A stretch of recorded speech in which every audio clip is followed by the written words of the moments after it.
This diagram shows how a heat pump works. On the left-hand side, we have an energy source. This could be air, ground, water, or waste heat. The energy source passes into the heat pump box and comes to the evaporator. Energy passes into the evaporator, which is a heat exchanger that contains refrigerant. The refrigerant boils and passes into the compressor. The compressor is an electrical component that pressurizes or squeezes the gas, and it increases the pressure further.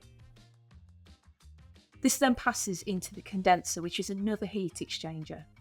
That releases the heat energy within the refrigerant out to the heating system, which you can see on the right-hand side. That generates your heating for radiators, hot water, underfloor heating, and other heating types. The refrigerant then passes around to the expansion valve, which releases the pressure and produces low-pressure liquid refrigerant. This passes around again to the evaporator, where it once again absorbs energy from outside, and the cycle starts again.